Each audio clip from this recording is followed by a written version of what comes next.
This story is from Germany, a tale that remains etched in the folklore of the region. It is an account of a girl with a highly unusual life.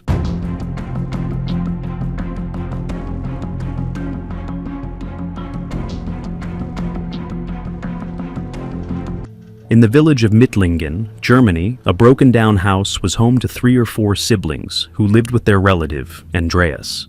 These children had lost their parents in childhood, leaving Andreas responsible for their care. Among the siblings was a girl named Gottlieben. She was different from the rest, as something inexplicably strange had been happening to her since she was a child. Since her early years, Gottlieben had been haunted by a peculiar vision. Each night, she would see a woman dressed in black, holding a dead child in her arms. This woman would ask Gottlieben for a piece of paper every night, claiming she would never return if given one. While this could be explained as sleep paralysis, where a person experiences vivid, dreamlike hallucinations while awake, this story takes an unusual turn. In 1840, when Gottlieben turned 24, something happened that left the residents of Mittlingen deeply disturbed. Every night, loud noises could be heard coming from the house where she lived. These sounds resembled violent knocking on the doors, so loud that they echoed throughout the quiet village at night.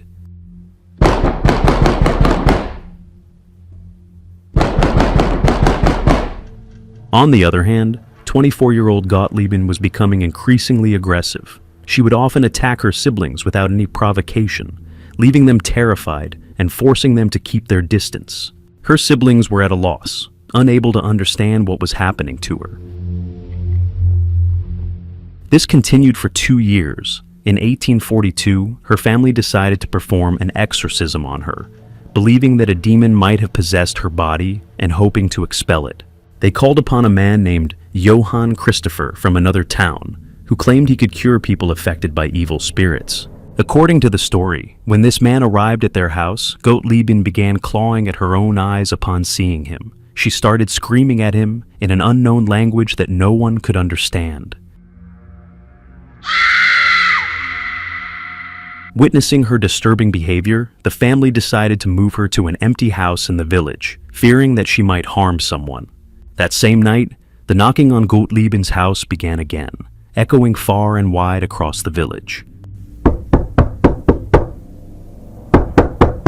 Upon hearing the sound, Gottlieben started screaming and howling like an animal, with foam frothing at her mouth. A few days later, it was decided to perform exorcism on her. Many people were present during this session. She was tied to a table with ropes to prevent her from causing harm. It is said that during the exorcism, sand and iron nails began coming out of her mouth.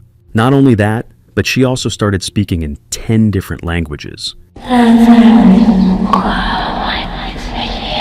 After several hours of this intense exorcism, the girl finally fainted, prompting Johann Christopher to temporarily halt the session. He realized that Gottlieben was under the influence of numerous spirits. A few days later, the exorcism resumed. This time, the girl spoke to Johann in German, but her voice was deep and filled with rage. She revealed that her body was possessed by more than 1,000 spirits. While she spoke, her mouth was filled with blood, a chilling sight that left everyone present deeply disturbed. Finally, this event dates back to December 30th, 1843, when the final exorcism was performed on Gottlieben, a year after the previous sessions. By this time, she had become almost completely normal. However, she had no memory of the events that had transpired or the horrors she had experienced.